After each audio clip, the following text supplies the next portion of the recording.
Oh, hey, welcome back everybody. Today's video is to be on the Rivarossi Hudson that I repowered and did a few other modifications too. So y'all watch this and I'm going to get back to work on this old dart here. Alright, this is the Rivarossi Hudson. I've got this one off eBay real dirt cheap about a week or two ago, a couple weeks ago. It was missing a nose cone, but I've got nose cones, so no problem there. It does run, but has the old round motor in the cab, as you can see there. So what I'm going to try to attempt to do is I picked up this little can motor. This is a little 5-pole coreless motor. Runs really nice. I hooked it up to the test wires over there, and you can't really hear it run or nothing. And it seems like it's got plenty of power. So this is one I just picked up off eBay. I think I gave like 18 bucks for this one. So as you can see, that'd be a good size for inside there. A little bit smaller than I thought it would be. So hopefully this will work good, and we can use these type of motors in some of the other ones. So I'm gonna set the tender off to the side here. And these shells come off these Hudsons.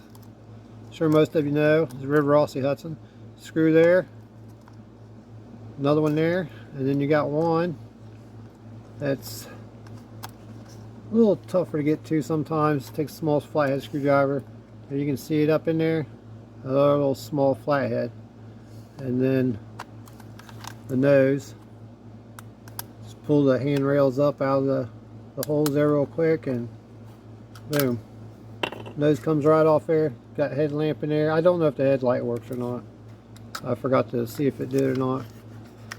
But let me take those screws out, get this shell off, and then we'll take a look at it. Okay, I got those 3 screws out. And then you got the handrails here on the back, on each side. And they're pushed into the chassis, holes there in the back of the chassis, then bent over. So you have to try to bend those back out. A little flathead screwdriver, kind of bend them, and then they pop right out. So sometimes these locomotives are loose or missing them. And they're really easy to make new ones, just out of some small brass rod or something. So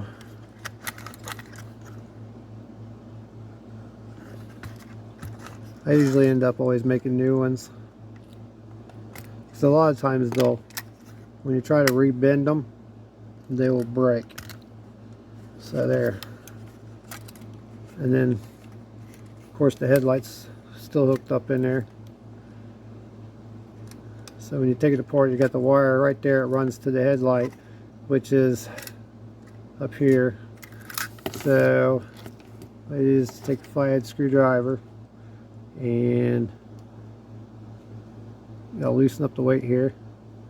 These 2 screws here for the weight. Just loosen it up a little bit, or you can take it all the way out, doesn't matter. But usually the metal tab that the bulb is attached to here is underneath the weight. So you loosen up the weight so you can just pull that tab out. Well, I'll probably have to take the weight out to get the whole tab assembly out anyway, so I think that's what we'll just do. Because that tab, little metal tab there, it sits underneath the weight, and then you stick it in there and the weight sits on top of it. So you have to take this, see, now it's loose in there. I don't know if you can see it or not. So then you just drop it all out, get the screws out of the way here.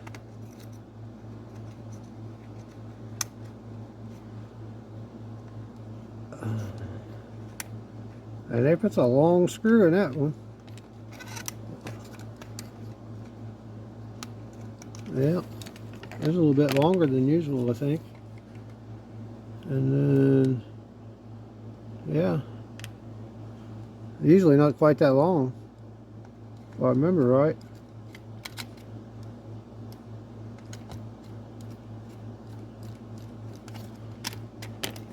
yeah, pretty long. And it slides out. And then you get then you can get the headlight assembly out. And then you slip back over and slide the weight rack out the front. So that's how you do those. And then there's the headlight assembly. Get all my screws put into my little dish here.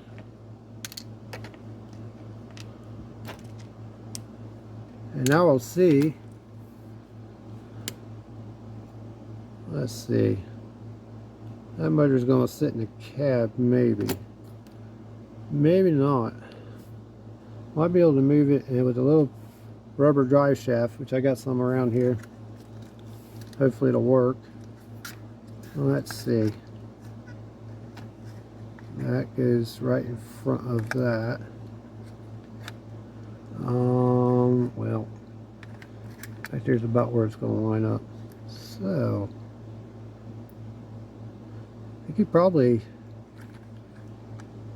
make it fit in there somehow. I might have to make a mount for it probably. But like there's a little, I don't know if you can see it in there or not. This little piece right here, this little support, like a U-shaped support or C shape, however you want to call it. There it is. It's supporting there. I may have to cut some of that out. I'm not sure. Let me get the old motor off. Pretty simple. Just unsolder the one wire, and then you got two flathead screws, mounting screws there, and that's all there is. So let me get my soldering iron warmed up and get this wire off and take those out and pop that out there. Well, I got that can motor put in there. It wasn't too hard to do, really. I just made a little brass mount back here for it to sit on, and I just used some brass rod or flat piece here. It's kind of thick, so it's nice and stiff. And what I did was, took it back about 3/4 of an inch or so, and then put a U bend in it and brought it back up. So it's just like a shape of a U. A real small bend in it. I don't know if we can see it here or not. But then what I did was got that bent, and then I took some of that epoxy. This is the epoxy I've been using. It's JB Weld hardener and resin. It mixes 50-50. Mix up what you need and use it. It sets up fairly quick. You got a couple minutes to use it. And I put resin down in there, and then put that brass piece down in there. A little bit of resin around it to hold it and let it dry. And then I was trying to figure out a drive shaft for this. I had some rubber drive shaft. I don't know. I was going to try to put the motor a little closer, but I didn't want it touching these contacts that come through the frame for the tender pickup and stuff. So I left it back a little bit and toward the cab area. So I was hunting around trying to find what kind of drive shafts would be good for this. And I started thinking, I went through my old junk locomotive pile, stack or drawer or whatever you want to call it over there. It's just full of a bunch of old broken locomotives that I use for parts. And I found this old, that's what it is, one of them old AHM GP things. And it's missing all the wheels and trucks and a whole bunch of parts. So I thought, let's check out the drive shaft in that. And there you can see I still got one drive shaft left in there. So basically just pry that stuff off the shaft for the truck and off the motor shaft there, and use that. And that's, didn't have to do any modification. Fit right over top of that shaft, nice and tight. I put a drop of super glue on it there, and then the shaft over top the gearbox here, nice and tight. So I put a drop of super glue on it, stuck on there, put the drive shaft in there. Oh, it spins good.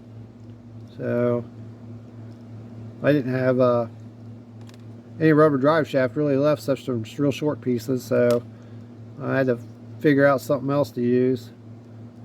So I think that's going to work good. I tested it and it's super quiet. Ran great, super quiet. So hopefully it'll run super quiet and run really good when we get it back together. But you know, that's a different story sometimes. So I got this chassis all cleaned up. Put the contacts back in. I took it all apart, cleaned it up. Now we're going to reassemble it. And these are pretty simple. So just got to fish.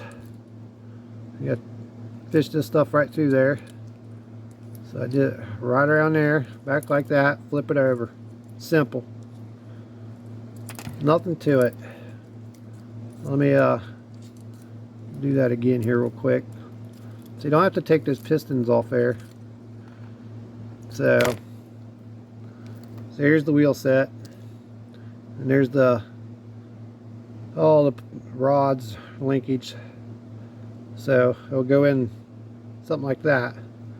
So basically I just take it and go underneath those side rod thingies off the pistons there, and then move your wheels around a little bit, slide right in, and boom, it's right down in there. And then you got to move that light out of the way. And you get your side rods, and this is where you need more than one hand sometimes, but you just got to work with it. Ah, dang it, it's all stuck there. So these wheels out of the way here. Yes, just got to fight with it. Slide one of the slide rods on those guiding rods there, and then get it in the hole for where the piston is there or whatever. Slide it down. Hold it with the other hand, and then get the other one into place. Maybe. So you know, these things can be aggravating. You just have to take your time at it. Might take you a few minutes to get it in there and all that. You know, it can be a pain sometimes, like this one's being, but it'll go. Got to get it on them rods.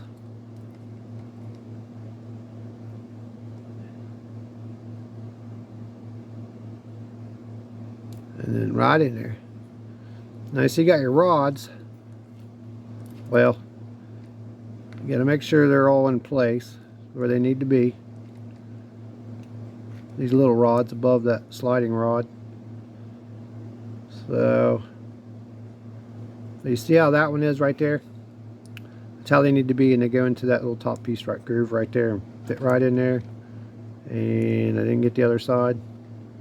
So work it around a little bit, slide back, drop down, and then that little tab right there on the assembly goes underneath that little lip in the frame like that. Boom. And then see how the side rods are? This one's got to be pointing down, and then it fits into that little groove in that top one, and the other side's got to be the same way. You can see it is. So, and then you got little screw, little bitty screw, goes right in there, and then little flathead screwdriver, and see if we can get it tightened down a little bit.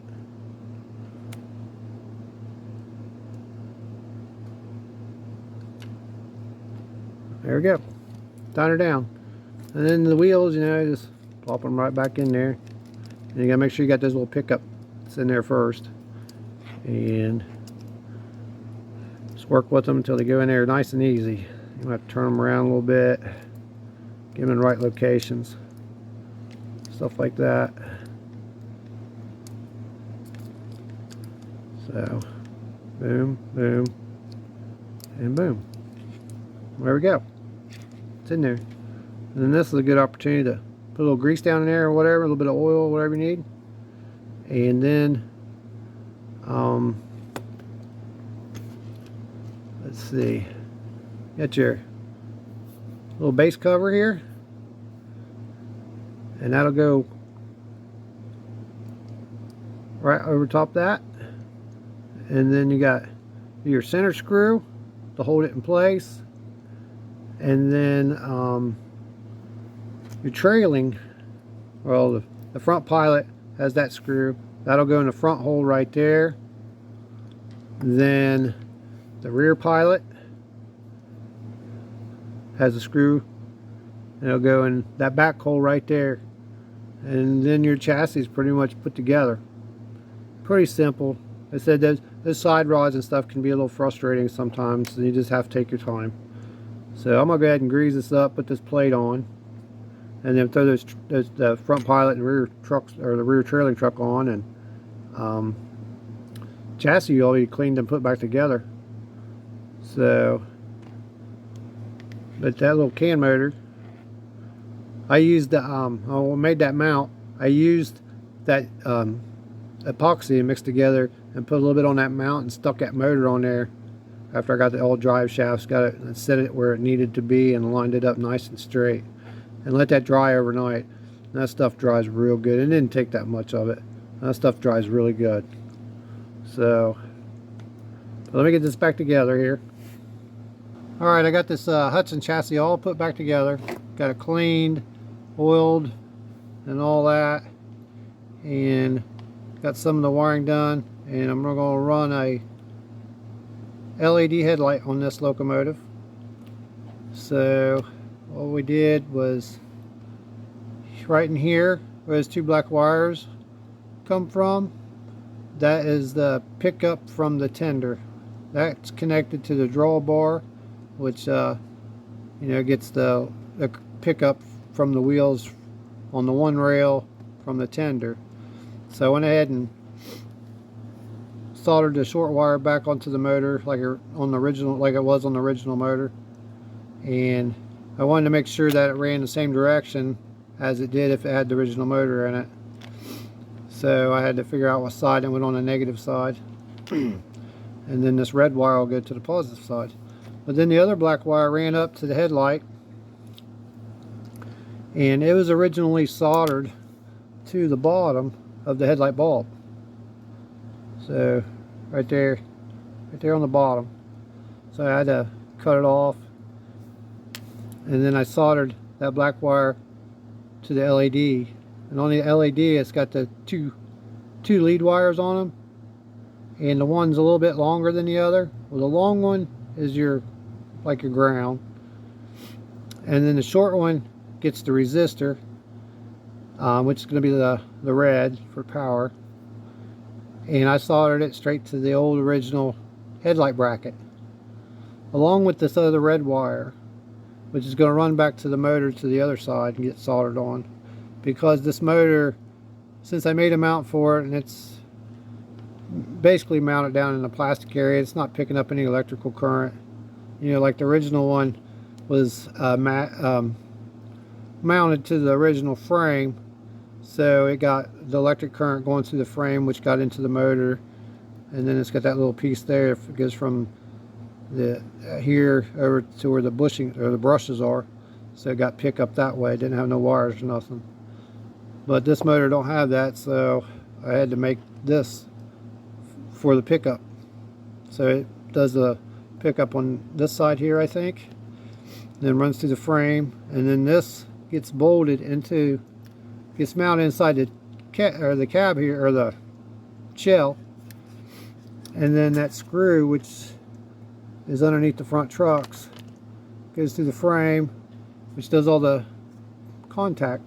It's a contact point for that, so it'll get that electrical flow going through there, and then I'll electrical flow back to the engine. So, and the headlight should come on when it's in forward, and there will be no reversing headlight or nothing like that. No reversing light. This will be the only light I put in it, so it'll just be for headlight purposes. And also covered it, all that bare wiring with this liquid electrical tape. This stuff's pretty good. It dries fairly quick, so it's kind of messy. Just got to be careful with that. You don't get it everywhere. That stuff's, oh, it's best thing to do is get like a little brush and dab you a little bit out, because the brush that comes with that is just it globs everywhere. So, but like I said, that's been drying for about 15-20 minutes, and it's pretty dry now. That stuff's, I like it. It works out pretty good. So you don't have to worry about no black tape or shrink wrap or whatever. A little bit of that, you know, works good. So now I'm gonna get this all mounted back in there, and with that resistor and these wires, you know, you can bend them around and get them in the right angle you want to get them at. So that kind of helps, kind of like I did in the Matherin locomotives. You can bend it around to where you need it. As long as you got soldered on there pretty good, you can bend it around a little bit. So let me get this ball back together, and I'll show you what it looks like. I almost forgot here. Had to trim out the bottom of this shell so it would fit over that motor before I can put it back together. So I just trimmed it out a little bit on each side there with my Dremel, and then clean it up with my razor. Now it fit right over top of that thing, no problem. So now we can put it back together. Alright, I did a test run on this, and it wasn't getting good electrical pickup. So I think some of it had to do with that stupid pin that's on the tender that the Rivarossi uses. And sometimes that does good, and sometimes it doesn't. So I'm going to eliminate that problem. I'm still going to use the pin and everything, but I'm also going to add one of these 2-wire plugs that I always put in my locomotives usually. And these things work pretty good. This is my last one. I'm going to have to order me a new batch of them here soon. So what I did was, right in there, underneath there, I don't know if you can see it very well, I drilled a small hole, ran that wire through there.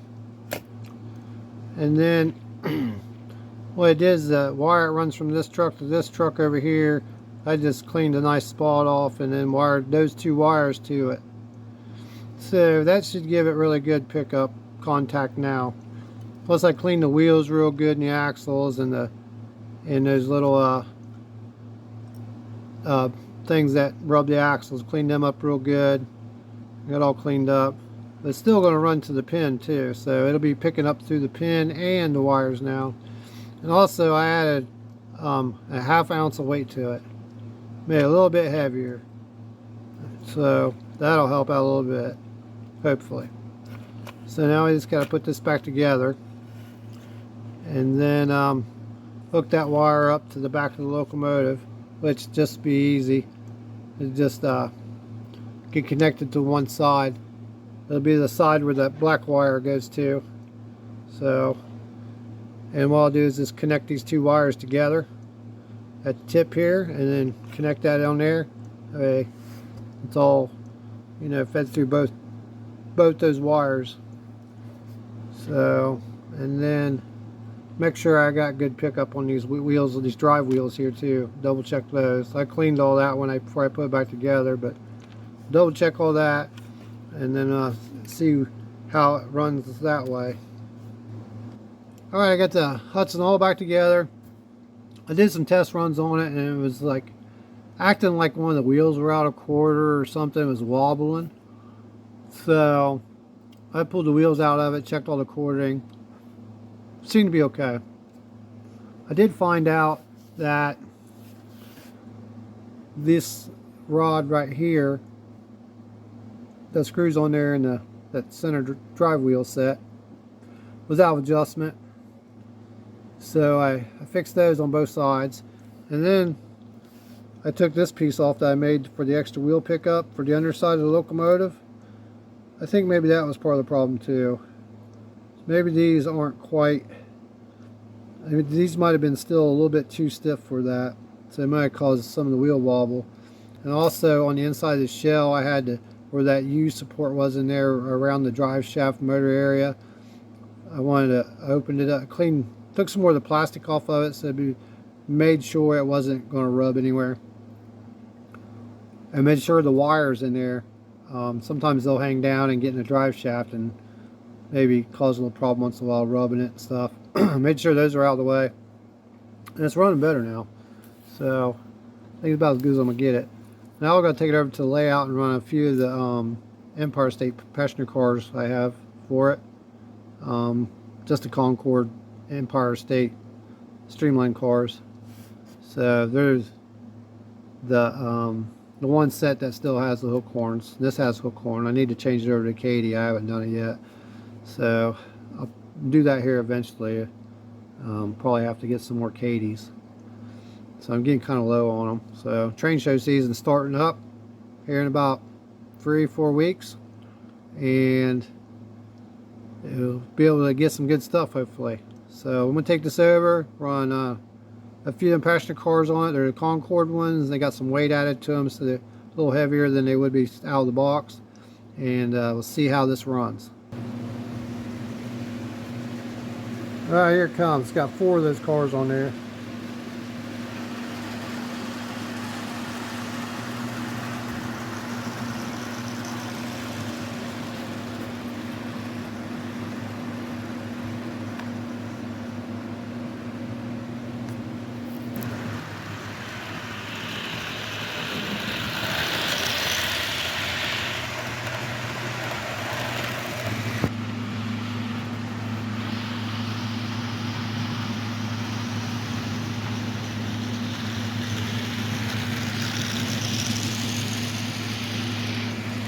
So here's a new train I just picked up about a week or 2 ago. The Pillsbury train. I know some of you people out there like to collect that kind of stuff. I don't collect too much of it, but it was a good deal and I had to have it. That looks good.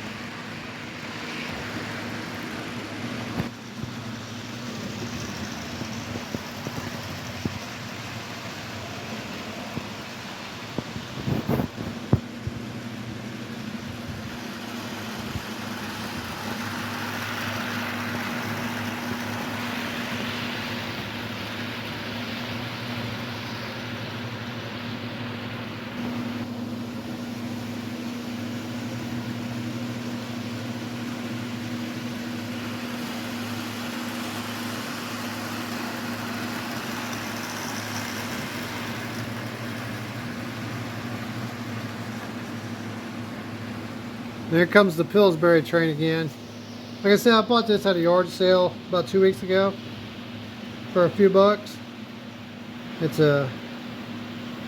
runs really good. It's kind of cool. I don't collect too many of these theme style trains, but you know, when you're at a yard sale and you see it for a few bucks, oh, you might as well get it.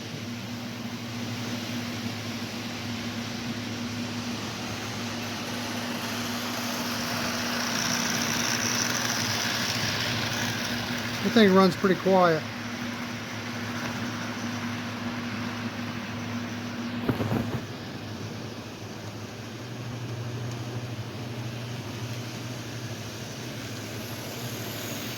I believe that Pillsbury train is a Hano set. It came in the box and everything.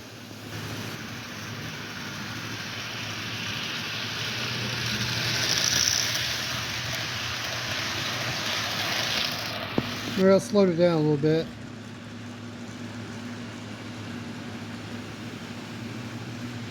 Another look at the Pillsbury train.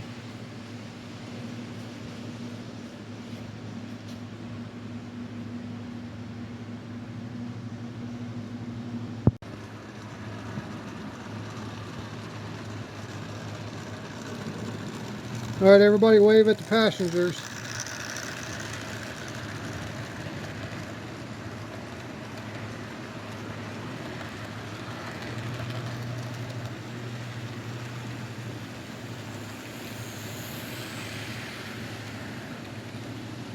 That train there, the Pillsbury train, is nice and quiet too.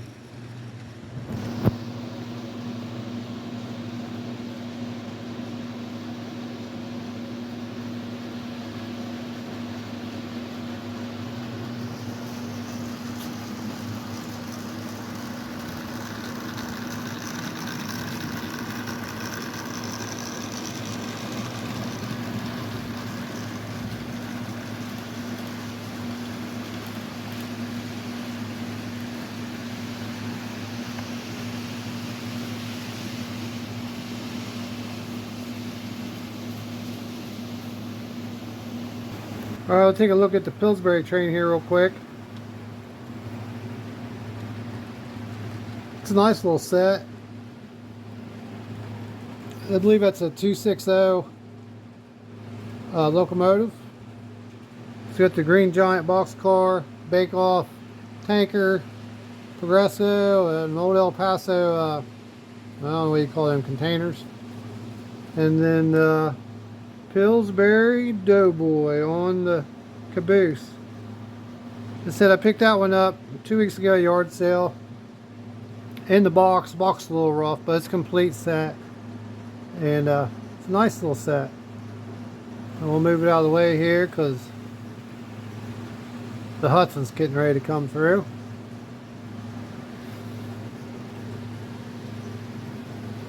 So here it comes.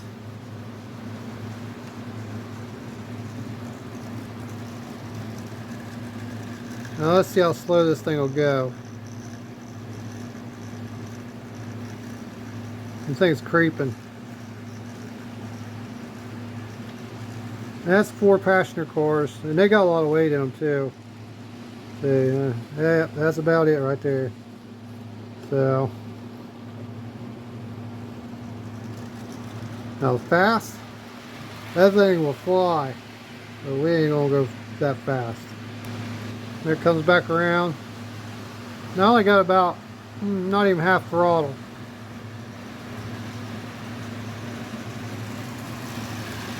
So it's moving along.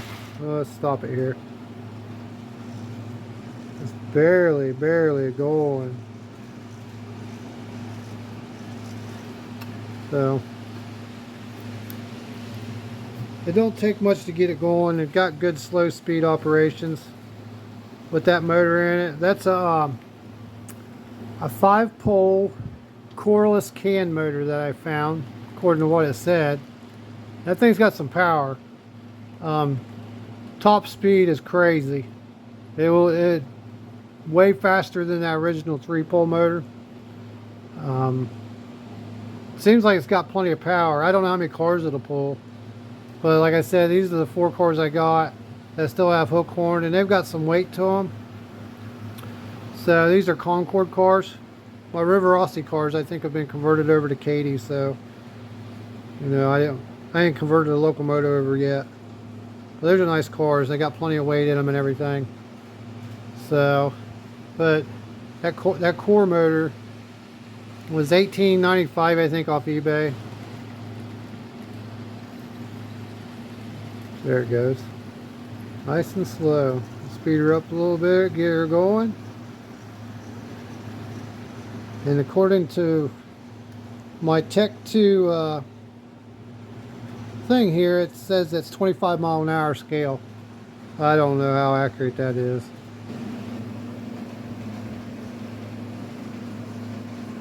There it comes around the bend back there, real nice and slow.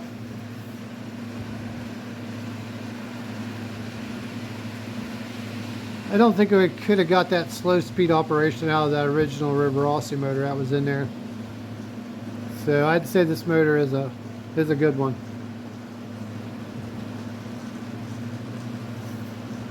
Kind of impressed with this motor. Nice little upgrade, I think.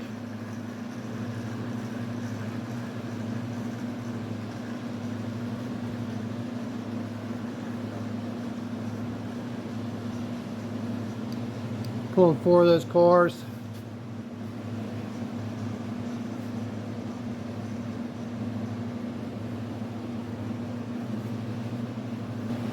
Well, everybody, I hope you enjoyed this video on the upgrades I did to this Rivarossi Hudson locomotive. Switched out the original motor to a 5-pole can motor, added LED, added some wires between the locomotive and the tender to get better contact from the tender. Sometimes those pins that go through the roll bar, they don't quite pick up good sometimes, and they can be a pain. So that eliminates all that problem. And that thing ran good slow. And it'll run really fast too. So I think it performs way better than it would have with that original Rivarossi motor in there. And then we also ran that Pillsbury train that I picked up at a yard sale a couple weeks ago. I come across that. I occasionally come across trains at yard sales. And I always feel sorry for those old left abandoned, lonely old trains. I'll pick them up and bring them home and give them a nice home. And so we'll get it cleaned up. The box is kind of raggedy, so I don't know what it is with it. But I'll get that train cleaned up a little bit more and I put it over in a case or something. So, but also I got me a new T-shirt. That was awesome. Nice T-shirt. Perhaps train show. So, but like I said, I hope you all enjoyed this video, and please like and subscribe, and thanks for watching.